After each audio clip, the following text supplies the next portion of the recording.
এই দিনটা যেন আমরা রোজা পালন করে এই ফজিলতের মালিক হতে পারি বলে আমি সবাই এবারে রসুল আলাইহিস বলেন এই মাসে আরো কিছু করণীয় রয়েছে।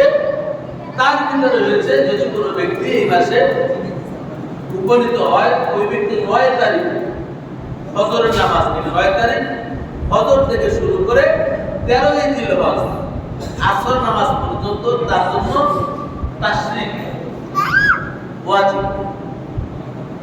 এটা কি? আল্লাহু আকবার আল্লাহু আকবার লা ইলাহা ইল্লাল্লাহ ওয়াল্লাহু আকবার আল্লাহু আকবার ওয়ালিল্লাহিল হামদ। এই তাকবীর সকলের জন্য ওয়াজিব। কত তারিখ থেকে? ৯ জিলহজ ফজর থেকে ১৩ জিলহজ আসর পর্যন্ত।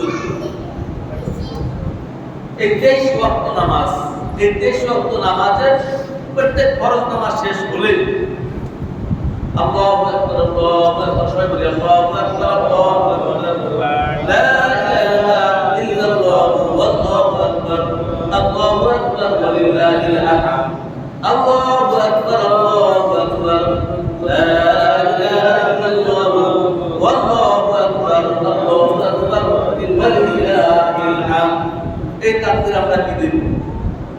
এক সাহাবী বলেন আমি রাসূল সাল্লাল্লাহু আলাইহি ওয়াসাল্লামকে বলতে শুনেছি যদি কোনো ব্যক্তি ওজনের কারণে কোনো নামাজ কাজা হয়ে যায়, এই কাজা নামাজ যদি ওই ব্যক্তি এই দিনগুলির ভিতরে আদায় করে নেয় তাহলে তার জন্য এই তাকবীর দেওয়া কি হয়ে যাবে ওয়াজিব। যেমন কোনো কারণে ঘুমিয়ে গেছে, আমি ফজরের নামাজ পড়তে পারিনি, ফজরের নামাজ পড়তে পারি না, আমার তাকবীর দেওয়া সম্ভব হয়েছে, নামাজ যদি পড়তে পারি না, তাকবীর দিতে পারি না। এখন এই নামাজকে যদি আমি যখন ঘুম থেকে উঠবো, বিধান হলো কি? যদি কোনো ব্যক্তি ঘুমিয়ে থাকে ফজরের নামাজের সময় অনিচ্ছাকৃতভাবে, যদি কোনো ব্যক্তি আজানও শোনে নাই, টাইম কি হয়েছে সেটা জানতে পারে নাই, ঘুম থেকে উঠে থাকে বাড়িতে গেছে ৮টা, শরীয়তের বিধান হচ্ছে ওই ৮টা বাজে ওই ব্যক্তি তাড়াতাড়ি কি করবে? পবিত্রতা অর্জন করে তখনই নামাজ পড়বে। ওই ব্যক্তির নামাজ কি কাজা হবে না আদায় হবে? আদায় হয়ে যাবে, কাজা হবে না। তবে যদি কোনো ব্যক্তি আজান হয়েছে একটু পরে উঠি, আরেকটু পরে উঠি, আজান চলছে কিন্তু অলসতা করে আরেকটু পরে উঠি, আরেকটু পরে উঠি, এরকম করতে করতে সূর্য উঠে গেছে, ওই ব্যক্তির জন্য কি কাজা? ওই ব্যক্তির আদায় হওয়ার সব ওই ব্যক্তি পাবে না। ওই ব্যক্তি কি আদায় সব পাবে না? ওই ব্যক্তির কাজা হয়েছে, আল্লাহ মাফ করলেও করতে পারে, আর যদি শাস্তি দেয় তাও আল্লাহ দিতে পারে। কিন্তু অনিচ্ছা সত্ত্বে অচেতন ঘুমের মধ্যে ছিল, আজানও শোনে নাই, নামাজের ওয়াক্ত হয়েছে সেটা জানতে পারে নাই, যখন সে ঘুম থেকে করবে তখনই তার জন্য কি ওয়াক্ত। সুবহানাল্লাহ, আল্লাহ কত রহমান রহিম, আল্লাহ আমাদের জন্য কত দয়ালু। এখন ওই ব্যক্তি 10টা বাজে ঘুম থেকে উঠছে, ওই 10টা বাজে কি ফজর নামাজ আদায় করবে, আদায় করার পরে সে কি এই তাকবীর দিয়ে দেবে। যে তাকবীরের গুরুত্ব বুঝে রাখছে না? তাহলে আমরা ৯ জিলহজ থেকে ১৩ জিলহজ আসর পর্যন্ত আমরা কি তাকবীর দেব, এটা আমাদের জন্য এই কয়েকদিনের আমল। এরপরে রাসূল সাল্লাল্লাহু আলাইহি ওয়াসাল্লাম বলেন ৯ তারিখ পর্যন্ত যে ব্যক্তি উপনীত হলো, ওয়ালিল্লাহি আলা নাসি হিজ্জাল বাইত মান ইসতাতাআ ইলাইহি সাবিলা।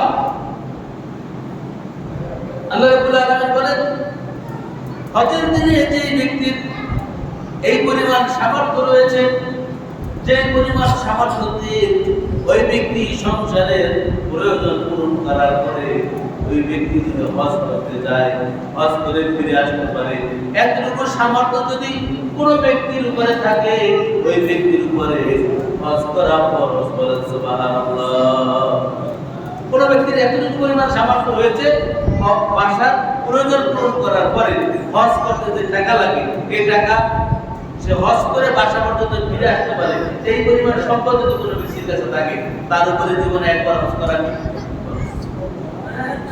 আমরা কিন্তু হজ আদায় না করে রাসূল কঠিন হুঁশিয়ারি দিয়েছেন, সে ইহুদি হয়ে মরুক, নাসারা হয়ে মরুক, আমি মুহাম্মদ রাসূলুল্লাহ সাল্লাল্লাহু আলাইহি ওয়াসাল্লাম।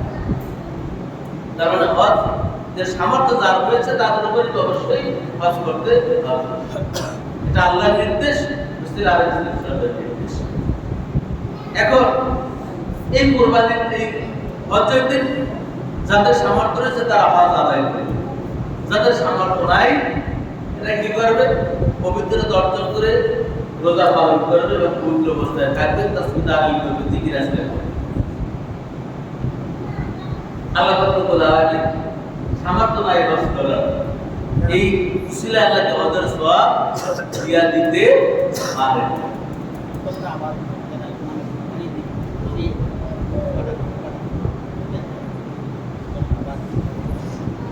সম্মানিত ভাই, তাহলে যারা আর যদি কোনো ব্যক্তি 10 তারিখে উপনীত হয়, 9 তারিখে কি হজ, 10 তারিখের আমল হচ্ছে কি কুরবানি করা, 10 তারিখে আমল কি কুরবানি করা।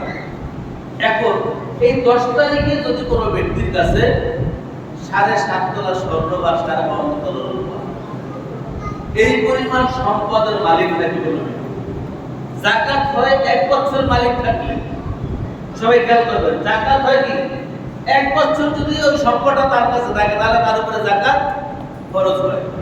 কিন্তু যদি কুরবানির দিন এই সম্পদটার মালিক থাকে ওই ব্যক্তি, তাহলে ওই ব্যক্তির উপরে কুরবানি করা উচিত। আর 10 তারিখে আল্লাহর কাছে সবচেয়ে উত্তম আমল হচ্ছে রক্ত প্রবাহিত করা, তার মানে কি কুরবানি করা। ফাসাল্লি লিরাব্বিকা ওয়ানহার, আল্লাহ তাআলা আছেন তার হাবিবকে বলেছেন আপনি কি করেন? নামাজ পড়েন এবং আপনার রবের জন্য কি করেন? কুরবানি করেন। তাহলে কুরবানি করা, রক্ত প্রবাহিত করে আল্লাহর কাছে সবচেয়ে উত্তম আমল। তাহলে যাদের সামর্থ্য রয়েছে আমরা কুরবানি করব, যাদের সামর্থ্য নাই আমরা কি করব? চাঁদ ওঠার পর থেকে কুরবানির আগ পর্যন্ত আমরা কি চুল এবং নখ কাটবো না এবং আল্লাহর কাছে তৌফিক কামনা করব। আল্লাহ রাব্বুল আলামিন আমাদেরকে এই কুরবানির সওয়াব দান করবেন ইনশাআল্লাহ। এটা তো আমরা করতে পারবো ইনশাআল্লাহ। যে সম্মানিত ভাই, তাহলে এখন এই কুরবানির পশু ক্রয়ের একটা বিষয় আছে। কুরবানি কি পশু ক্রয়ের একটা বিষয় আছে, যেহেতু এটা কুরবানির আগেই করতে হয়, অর্থাৎ আগামী জুমার আগেই কি অনেকেই কুরবানির পশু কিনে ফেলবেন। সংক্ষেপে কিছু কথা বলি, আমাদের সামনে মাঠের ডালের ব্যাপারে কিছু কথা বলবো। তো কুরবানি পশু ক্রয়ের ক্ষেত্রে আমরা কি দেখবো? যেটা আপনার আমার চোখে একটু ভালো লাগে, টাকার দিকে আমরা তাকাবো না, দেখতে যেটা সুন্দর এবং যেটার ভিতরে কি নাই, কোনো খুঁত নাই, হাত কাটা, এরপরে আপনার লেজ কাটা, রুগ্ন এবং প্রতিবন্ধী, এরকম পশু আমরা ক্রয় করবো না। ক্রয় করার ক্ষেত্রে আমরা সব দেখতে সুন্দর এরকম দেখেই আমরা ক্রয় করার চেষ্টা করবো। এখানে টাকাটা দেখ না, কত টাকার কিনলাম এটা দেখ না, ঠিক আছে? এটা দেখ না, এবং আমরা কতটুকু মাংস হয়েছে, কি হয়েছে, এতটুকু দরকার নেই, এগুলো দরকার নেই। আমরা পশুটা সুন্দর হইলেই যথেষ্ট। আল্লাহ রাব্বুল আলামিন কি রক্ত এবং মাংস কতটুকু হয়েছে, কি হয়েছে, কত টাকার কুরবানি, এটা আল্লাহ দেয়, আল্লাহ দেখে কি আল্লাহ তাকওয়াটা দেয়। এজন্য আমরা